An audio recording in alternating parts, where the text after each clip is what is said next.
La presse est un délice ce matin.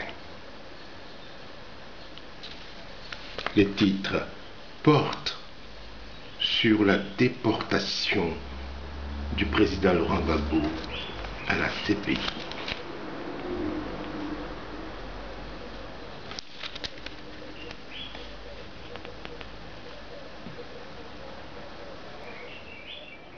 Je vais vous lire un beau paragraphe.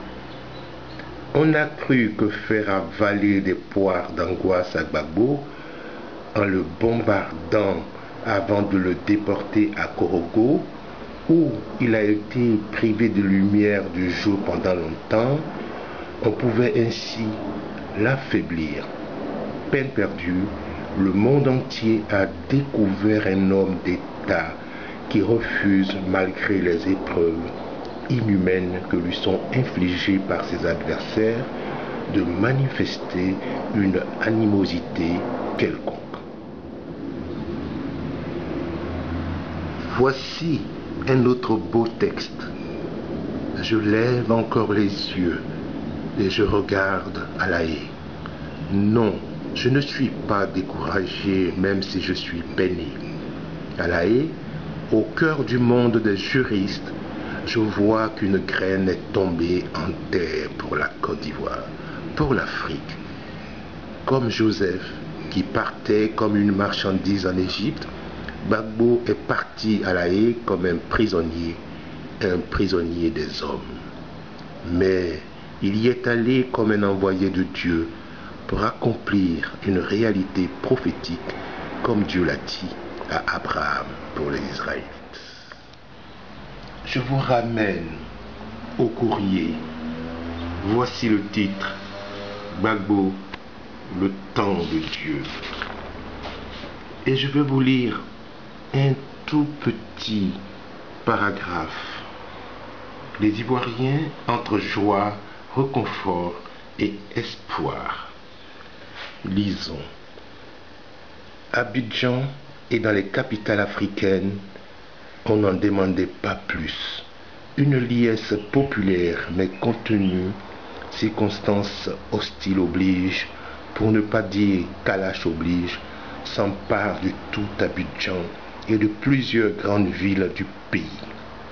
Les Ivoiriens se sentent du coup plus rassurés, plus en confiance. Ce qu'ils ont cherché, ils vont trouver. On ne donne pas micro au Woody. Tout va se savoir. Laisse entendre un jeune de Yopougon. Le quotidien d'Abidjan titre Gbagbo séduit le monde. Et en page intérieure, il parle de la liesse populaire évitée de justesse à Abidjan. Je vais vous lire un tout petit texte. C'est un Laurent Gbagbo tout feu, tout flamme, que le monde entier a redécouvert à la CPI. Le fondateur du Front populaire ivoirien n'a pas mâché ses mots. Même le journal officiel Fraternité Matin est très satisfait, mais il ne peut pas l'écrire. Alors, il mentionne Gbagbo, satisfait. Il fallait s'y attendre.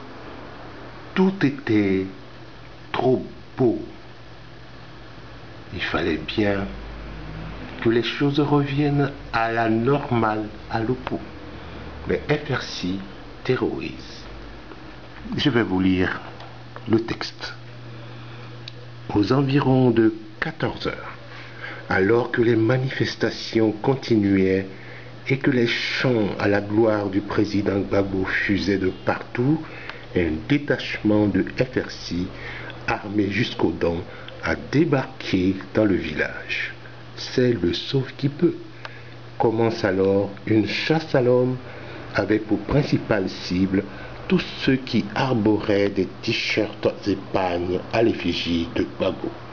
Le village est bouclé par les FRC qui tirent dans tous les sens et pénètrent dans les cours pour y défoncer les portes et faire des fouilles et procéder à des arrestations.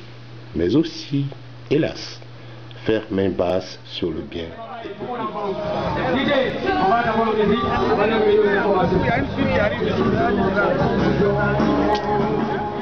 Voilà, vous organisez un meeting aujourd'hui.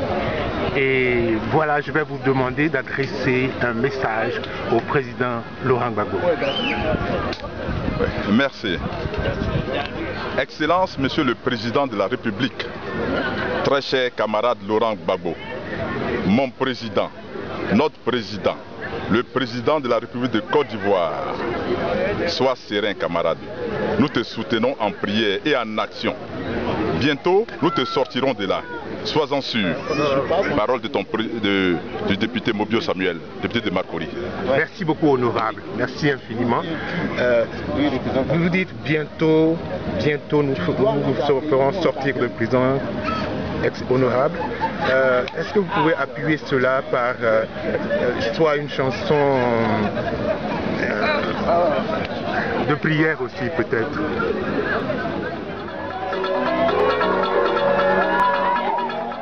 Merci, président Laurent Gbagbo, pour ces paroles de sérénité, ces paroles qui ne reflètent aucun esprit de vengeance, aucune haine.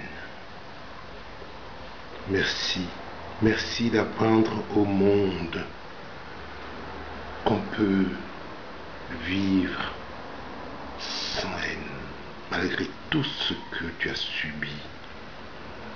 Merci d'avoir donné ce sursaut de grandeur à ton peuple. Voici quelques passages de son intervention à La Haye. Je ne voyais pas le soleil et je ne savais ce qui se passait dans le ciel que quand il pleuvait sur le toit. Je ne voyais pas le soleil. J'ai vu le soleil les quelques rares fois où mes avocats sont venus. L'enfermement sans pouvoir marcher, sans pouvoir voir le ciel, sans pouvoir sortir, a fait que j'ai eu de nouvelles pathologies en plus de celles que j'avais déjà.